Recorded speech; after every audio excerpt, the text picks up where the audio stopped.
Hi, and today's video is going to be around running zone 2 and 3 so that for older runners that they achieve the results they want from their training. So let's begin with the end in mind. What does your average or above average older endurance runner want? Well, they want to be faster, or at least to have consistent running. They want to enjoy their running and they want to avoid injury where possible. So the way I'm approaching this video is really looking at it from the perspective of getting zone 2 and 3 right and why that matters, so that your training becomes more consistent, you become a better trainer so you get better results, and where possible avoid avoidable injury. So what I often see as a coach when a runner, say, comes on board with me is often that the main thing they're doing is they are running their easy runs way too hard, even if they think they're not, and we're going to come to that in a moment. And they're doing their speed workouts. Either they're not doing any speed workouts because they're concerned about injury, or, which is one of the reasons why we're going to be talking about zone 2. So there is way too much intensity within the speed workout, which means it's taking them a long time to recover from it, i.e. leading to more injury or burnout, or it's just not giving them the results that they want. So there is just inefficient training in effect. So why would a runner do this? So let's start with zone 3, and which might sound odd if you want to know about zone 2, but you'll see why this is really important as we move through the video. Zone 3 gets a lot of stick, and I've given it lots of stick.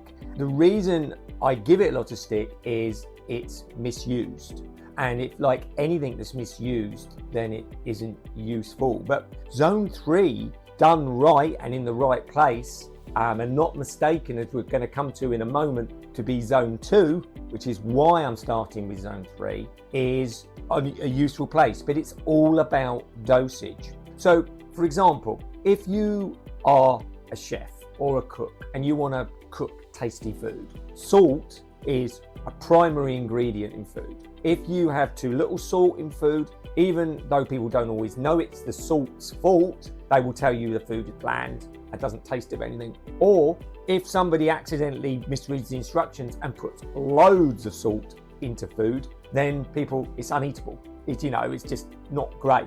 When you get the dosage right, salt is very important, and that is really where zone 3 should sit, is as a additive to your training. But the reason I share why zone 3 is important is, as I've said, most of the runners that come to me are doing their easy runs too hard, i.e. really on the lower end of zone 3, so comfortably hard, and then they're doing their speed workouts. They're not getting the dosage right, as I said earlier. And what that means in practical terms is if you're elongating the speed portion of your workout, then what's actually happening is you can only go so fast for so long. So what you do is slow down. You end up at the top end of zone 3. So all your training just concertinas into a little section of greyness. It's neither slow enough or easy enough or fast enough.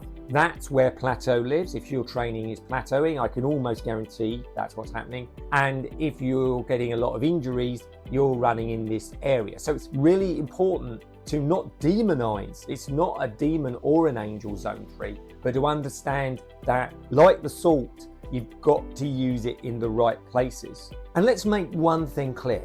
No one zone matters. They're just guides. So if I say to you, I work on a 5-zone system, 1, easy runs, very conversational. Zone 2, conversational, but with a little bit more effort. Zone 3, comfortably hard, which we'll come to in a moment. Zone 4 is hard, say a 5K pace, and zone 5 would be your hardest effort. They're all important, but the problem is that runners dissect them and say, this is the winning zone. Imagine that you've got a pearl necklace with 5 pearls on it. The thing that holds it together is that string. Without the string, they're just 5 separate pearls. To make it a necklace, you have to have the string that goes through the pearls. And that is the continuum. They are connected. And if you can imagine, the reason zone 1 and 2 gets so much press and is so important, which we're going to cover, if you imagine a pyramid your zone 1 and 2 are at the bottom. And like any pyramid, the wider the pyramid, the more the things above it can grow. You can't grow from the top. If there's not the bottom, it will fall apart. So if you're running most of your runs in zone 3, zone 4, zone 5, the pyramid can't grow out, it's disproportionate. But if you do a lot more running in your zone 1 and 2, then the pyramid base, over time, you become more efficient. And because you can run faster, that builds everything on top of it. Your zone 3, zone 4, zone 5, all improve by definition of that pyramid. So that is why there is such a focus on zone 1 and 2. But if most runners are actually running in zone 3, you can see why then some runners go, hang on a moment, this zone 2 easy running doesn't work.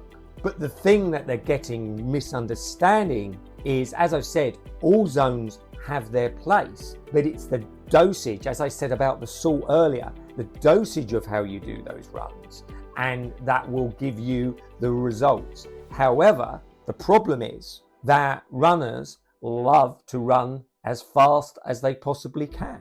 So really hammer the point home. If you leave most runners to their own devices, even if they're running what they think is a zone 2, they will run at the top end of whatever they're capable of. So as I said earlier, they won't run really easy, but obviously it's really uncomfortable to run 4 and 5. So they will run pretty much all the time comfortably hard. What's that called? You've guessed it, zone 3. And this is why I've banged on about zone 3, is the success of zone 2 is understanding zone 3, in my opinion.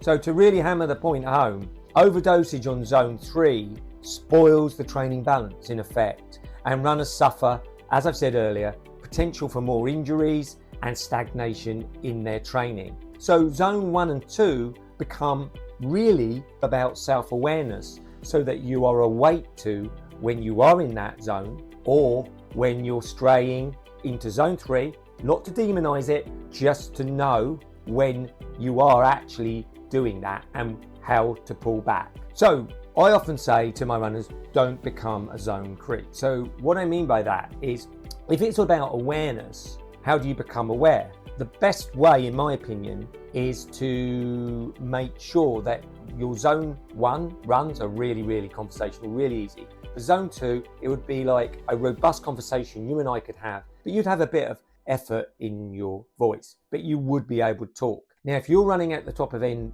zone 3 comfortably hard, you could talk, but you wouldn't really want to. This is where most runners actually are. And they become zone creeps because you say to them, you know, I say, how did that zone 2 go? Was it conversational? And they go, yeah, it was, Lee. Yeah, definitely conversational. Yeah. And you go, but was it? No. Could you sing? Could you talk? Did you try?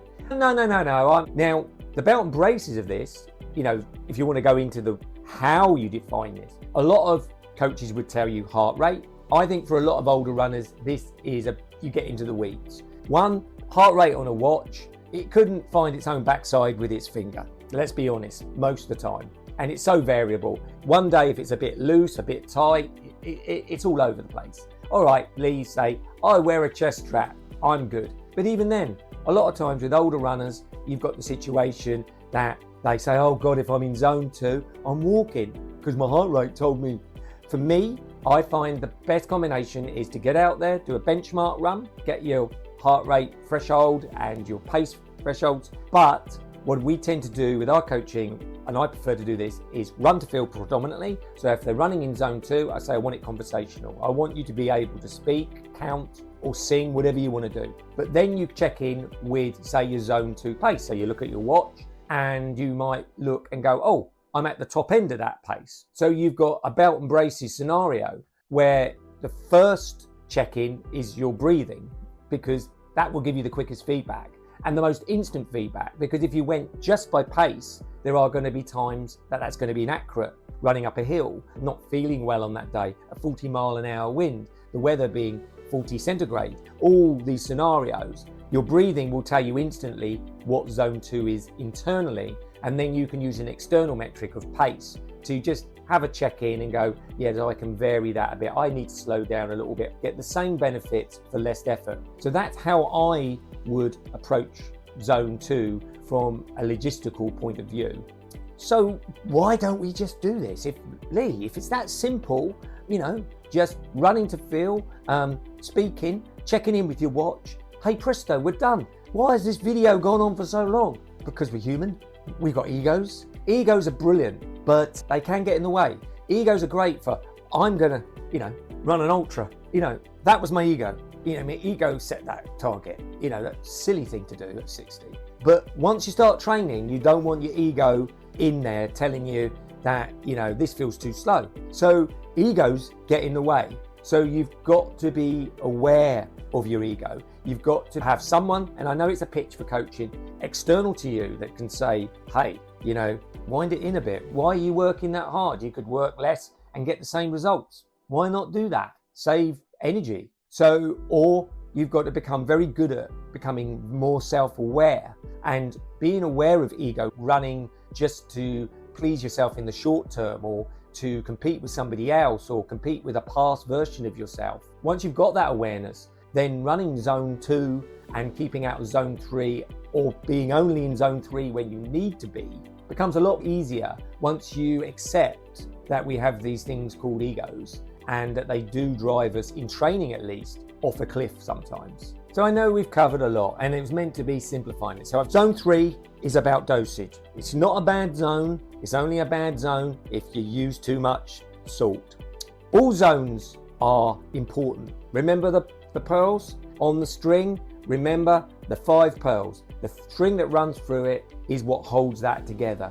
All 5 zones are important. Yet again, it's about dosage. Remembering the pyramid and remembering that zone 1 and 2 are the kind of foundations that if you get right, then you can build on top of that pyramid. Zone 1 and 2 do deliver results, and if you're not getting results from zone 1 and 2, there's 2 things to keep in mind. Time, it takes, if you do an endurance run, say you do a long 10-mile run, and you do it all at the right intensities, it will probably take about 6 weeks for the benefits of that to come through. Whereas if a speed workout might take 10 days. Yet again, that's why a lot of runners love speed workouts, because instinctively it's instant gratification. So building up zone 1 and 2 takes time. That is the first thing. And then secondly, which I've alluded to, if you're only doing pseudo zone 1 and 2, if you say you're doing zone 1 and 2 in your ego, in your brain, but actually you're running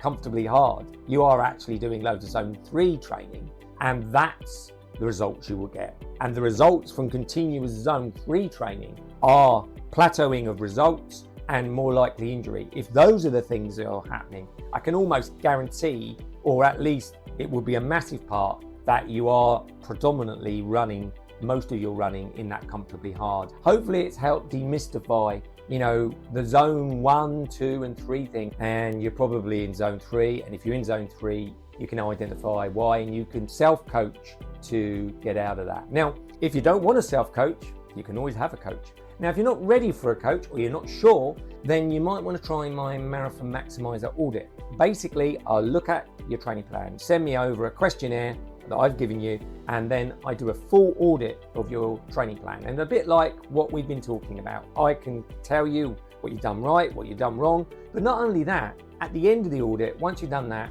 you've probably got questions. I send over a video telling you what I think you should do differently, and you're probably going, I've got a question about that, Lee. That's solved, because then you jump on a call with me and you get all your questions answered. You go off and do your stuff. But hang on a moment, what about in about 4 weeks or so, you've got questions again? Well, finally you should ask. Thank you for asking.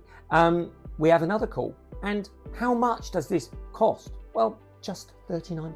And the reason I do that is I don't believe in just generic training plans, but at the same time, if you're going to run with a generic training plan, then it's having the right compass, knowing the right intensities, doing the right things at the right time, recovery and all that, that really makes that generic static training plan pop. That's really my goal for the runners that take the Marathon Maximizer audit. If you've got any comments, I'd love to hear them, and speak to you really soon. Bye for now.